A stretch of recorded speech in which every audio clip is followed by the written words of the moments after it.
जी अस्सलाम वालेकुम। तो जैसा कि आप थंबनेल पर देख ही चुके हैं कि आज हम कोफ्ते बनाने का बहुत ही प्यारा सा तरीका सीख रहे हैं। तो ये देखें, ये सारी जो बनाने का तरीका है वो मैंने इसी इंट्रो में ही आपको दे दिया है, लेकिन आपने इसको पूरे के पूरे को तरीके को देखना है, पूरी वीडियो को देखना है, तो आप एक परफेक्ट किस्म के कोफ्ते बनाने में माहिर हो जाएंगी। दोबारा आपका कोफ्ता कभी टूटेगा नहीं, कभी नरम नहीं होगा और बेहतरीन ज़बरदस्त किस्म का कोफ्ता आपका तैयार होगा।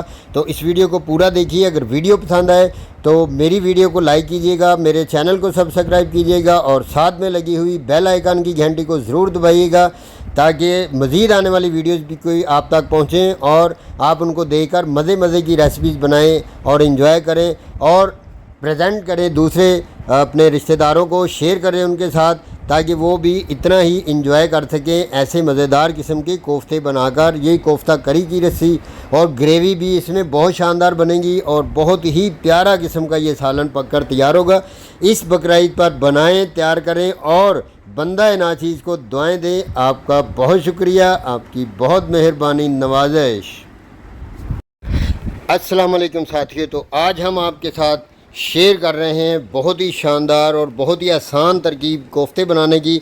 तो ये देखिए, 1.5 पाव के करीब हमने लिया है कीमा।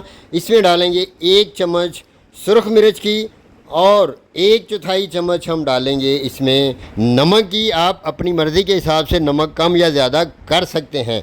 और 1/4 चम्मच डालेंगे हम इसमें हल्दी की और 1/4 चम्मच ही हम डालेंगे इसमें काली मिर्च की। ये देखें, जिस तरह हमने सब कुछ डाल दिया। और 1/4 चम्मच हम इसमें डालेंगे कोफ्ता मसाला की। आप गरम मसाला भी डाल सकते हैं, जो भी आपका मनपसंद हो। इसमें थोड़ा सा चाट मसाला भी शामिल कर सकते हैं। तो ये अब हम इसमें डालेंगे बेसन। ये खालस चने के आटा है। चने को लेकर आपने उसका छिलका हटा के उसको कूट लेना है, वो सबसे बेस्ट ऑप्शन है। तो ये चने का आटा हमने डाल दिया 2.5 चम्मच। यहाँ पर अब हम इसको करेंगे चॉप अच्छी तरह। ये मिक्स हो जाएगा। मेरे पास जो मैनुअल चॉपर है, अगर आपके पास इलेक्ट्रिक चॉपर है तो आप उसके साथ कीजिएगा। ये देखें जी, इसको करने के बाद मैं इसको अच्छी तरह कूंडी और डंडे में कूट लूँगा और इसके मीडियम साइज़ के हम बना लेंगे कोफ्ते। तो ये लें जी, ये कोफ्ते हम बना रहे हैं। तो लाइट चली गई थी इसलिए थोड़ा सा मसला बन गया। तो ये देखिए, इस हिसाब से हमने ये कोफ्ते कूंडी और डंडे में अच्छी तरह कूट लेने हैं और ये कोफ्ते इस तरह हमने मीडियम साइज़ के बना लेने हैं। ये देखें जी, तो ये हम इस तरह बारी बारी करके सब कोफ्ते जो हैं बना लेंगे। और कोफ्ते बनाने के बाद हम इसको करीब 1 घंटा तक इसको ऐसे ही ठंडा होने के लिए रख देंगे। अगर आपके पास रेफ्रिजरेटर है तो उसमें नीचे वाले खाने में रखने हैं, तो इसको फ्रिज में बिल्कुल नहीं रखना। तो इनको रखने के बाद हम लेंगे कढ़ाई, उसमें डालेंगे ढेर सारा घी। इसको डीप फ्राई करना है आपने, शैलो फ्राई नहीं करना है। ये बात याद रखनी है कि घी की मिकदार हमने थोड़ी ज़्यादा रखनी है ताकि जो कोफ्ते हैं वो अच्छी तरह तैयार हो सकें। तो हम जो हैं इसको करेंगे, ये देखें जी, इसका बनाएंगे मसाला पहले। उसी तरह में जो हमारे कोफ्ते हैं वो ज़रा ठंडे हो जाएंगे। तो हमने यहाँ पर लिए हैं, ये प्याज लिए हैं हमने करीब 1.5 पाव के करीब। उनको हमने बारीक काट लिया है और उनको करेंगे अब हम लाइट ब्राउन और उसकी अच्छी सी हम बनाएंगे ग्रेवी मज़ेदार किस्म की। तो प्याज देखें जी, हल्का सा लाइट ब्राउन होने लगा है। तो हम इसमें डालेंगे, हमारे पास ये 1.5 पाव के करीब ही टमाटर हैं। बड़े प्यारे से लाल से मक्खन जैसे टमाटर हमने इसमें शामिल कर दिए और इसी तरह इसको तब तक भूनेंगे जब तक टमाटर जो हैं वो मेल्ट होने पर नहीं आ जाते। तो इसी मौके पर अगर आपको मेरी वीडियो पसंद आ रही है तो मेरी वीडियो को लाइक कीजिएगा, मेरे चैनल को सब्सक्राइब कीजिएगा और दोस्तों रिश्तेदारों के साथ इसको शेयर कीजिएगा ताकि वो भी ऐसी वीडियोस देखें और ईद के मौके पर मज़ेदार किस्म के कोफ्ते बनाएं, खाएं और इन्जॉय करें। आपका बहुत शुक्रिया। तो लीजिए जी, ग्रेवी हमारी जो है वो तकरीबन हमारे मेयार के मुताबिक हो चुकी है। तो हम इसको निकालेंगे एक प्यारे से बर्तन में। इसका क्या करना है वो अभी मैं आपको बताने वाला हूँ आगे जाकर। उसी तरह में ये देखें जी, कोफ्ते हमारे बिल्कुल रेडी हो चुके हैं। तो अब हम इनका क्या करेंगे, ये देखिए 14 अदद कोफ्ते बन चुके हैं हमारे, जो कि सिर्फ 1.5 पाव हमने कीमा लिया था। इसमें देख लें हमने कोई प्याज, कोई अदरक, कोई लहसुन और कोई ऐसी दूसरी चीज़ शामिल नहीं की। बिल्कुल खालिस कीमे के ये कोफ्ते हैं। अगर आप इसमें प्याज, अदरक, लहसुन शामिल करेंगे तो ये कोफ्ते जो है काफ़ी ज़्यादा बन जाएंगे। तो ये हमने घी लिया है, उसको कढ़ाई में रखा, गरम किया। इतना घी लिया है कि आधे से ज़्यादा कोफ्ते इसमें डिप हो जाएं, ताकि हमारे जो कोफ्ते हैं वो अच्छी तरह फ्राई हो सकें। तो थोड़ी बड़ी कढ़ाई ली है हमने, सारे के सारे कोफ्ते इसमें डाल दिए हैं। इसको करेंगे डीप फ्राई। जैसे ही एक साइड से कोफ्ते पक जाएंगे तो हम चम्मच की मदद से इनको आहिस्ता आहिस्ता हिलाते रहेंगे। लेकिन जो ही हमने कोफ्ते इसमें शामिल करने हैं तो 2 से 3 मिनट तक हमने कोफ्ते को बिल्कुल भी नहीं हिलाना, वरना आपका कोफ्ता फट जाएगा और वो दिखने में खूबसूरत नज़र नहीं आएगा। और जो चीज़ दिखने में खूबसूरत नज़र नहीं आती वो खाने में भी इतनी ज़्यादा अट्रैक्टिव नहीं होती। तो ये ले जी हमारे कोफ्ते तकरीबन 10 से 12 मिनट के अरसे में बिल्कुल तैयार हो जाएंगे। तो